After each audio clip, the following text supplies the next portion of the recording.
Iran's Foreign Minister Abbas Araghchi has lodged a formal complaint to the United Nations regarding repeated US-Israeli strikes near its Bushehr nuclear plant. The country is now calling for an immediate end to strikes in the vicinity, citing the potential for a regional catastrophe. Terming the persistent threat as intolerable situation, Araghchi stated that military activity near the country's only operational nuclear facility poses grave human and environmental risks to the entire region. The Iranian foreign minister warned that the Bushehr plant had been struck as many as 4 times and that any radioactive fallout would threaten Gulf Cooperation Council capitals more than Tehran. He warned that such attacks could trigger a massive health and environmental crisis by potentially damaging cooling systems, leading to a reactor core meltdown and the leakage of radioactive materials into the Gulf region. This follows a statement by the International Atomic Energy Agency, which said Iran informed it that a projectile struck close to the premises of the Bushehr plant on Saturday morning. The International Atomic Energy Agency says this marked the 4th such incident in recent weeks. The United Nations nuclear watchdog said one member of the site's physical protection staff was killed by projectile fragments, while a building was damaged by shock waves and debris. However, the agency added that no increase in radiation was reported. Amid strikes near the Bushehr nuclear plant, Russia has begun a planned evacuation of 198 workers from the Bushehr atomic plant shortly after a US-Israeli projectile hit near the facility. The situation at Bushehr is not calming down. We are detecting explosions literally just hundreds of meters, 700 to 900 meters away from the residential settlement. It is clear that the conflict is escalating, and naturally, this is a source of grave concern. We are preparing for a final major wave of evacuations this week. More than 200 people are scheduled to depart from the Bushehr site.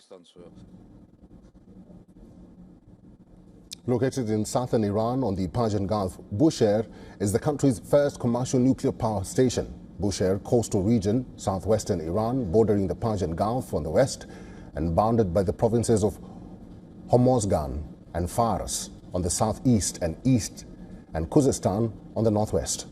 This makes it geographically close to Kuwait, Bahrain and Qatar. The Bushehr nuclear plant has been hit multiple times since the US-Israel war in Iran began. It was first attacked on March 17th, then again on March 24th, and then 3 days later on March 27th.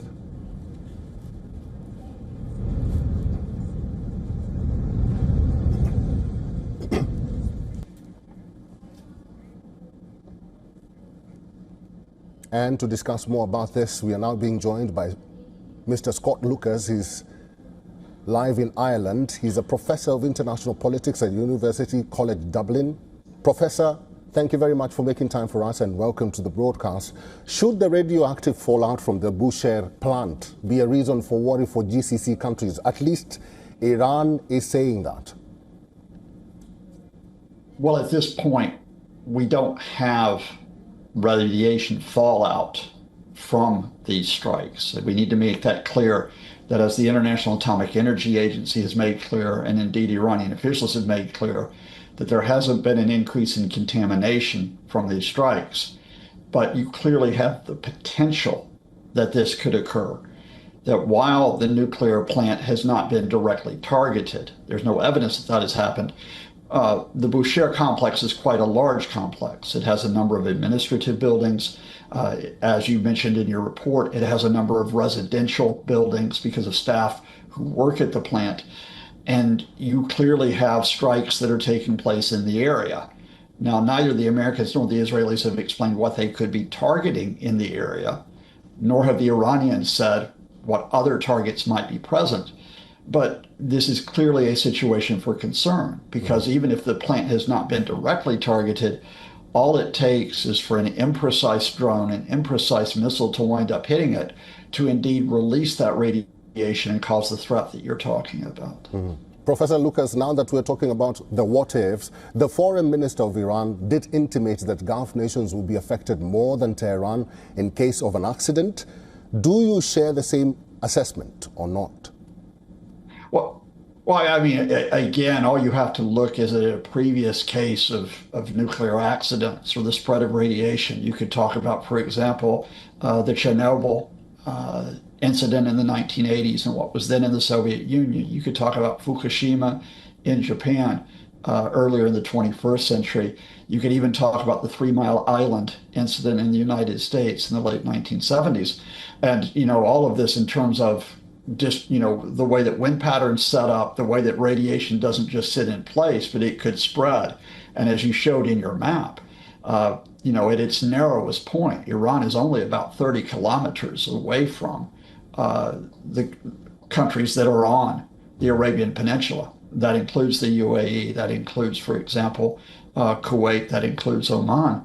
So, yeah, again, I think the foreign minister's statement is technically right, that that everyone in the region will be affected, even if this starts with radiation in Iran. But I also think you have to realize this is a bit of politics that the foreign minister is indulging in, which is, look, if the U.S. and Israel continue to hit us, you in the Gulf will suffer.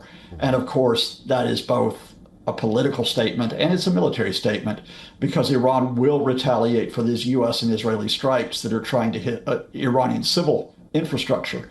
Not necessarily the nuclear plant, but petrochemical plants, electricity plants, even the potential of more strikes on desalination plants. Well, Professor Lucas, during this war, anything can happen, and we've seen reports or claims that strikes by the United States and also Israel have targeted nuclear power plants. With that in mind, is there a likelihood that the radioactive fallout may permeate through the Persian Gulf and the Strait of Hormuz? And if the chances are high, how would that impact shipping energy and trade on sea? Yeah, again, to start from the factual basis and then talk about what the risks are. Factually, we don't have evidence as extensive as this U.S. and Israel war has been on Iran and the Iranian retaliation. We don't have evidence that there has been direct targeting of Bushehr in terms of the nuclear plant itself. But even if it is just auxiliary buildings, which are targeted or which are hit, you have this threat that the main plant, where you have nuclear production taking place, where you have nuclear fuel, which is being stored, that yes, this could cause that radioactive release. So I think I'll go back to the International Atomic Energy Agency with their statements that they have made multiple times over the past 37 days of this war. And that is, this is a serious threat to everyone in the region, that there needs to be a de-escalation of attacks on all sides, even if there isn't direct targeting taking place, because you will have civilians which will be affected. But the wider reality here is, again, that in the last 48 hours, both Israel and the United States have stepped up their attacks on civilian infrastructure in Iran. We see bridges being targeted and destroyed. We see petrochemical plants that were hit only yesterday. We have seen the threat against electricity plants, against desalination plants. We have seen Israel hitting oil terminals, or I should say oil facilities, earlier in the conflict, and the U.S. considering doing so. This is an uncontained war. It is not just risking militaries, it's risking civilians, and it is risking them across the Middle East. That has global implications. Professor Lucas, it's good to see you. We'll have to end this discussion here. Thank you for talking to us today. Thank you, and thank your viewers.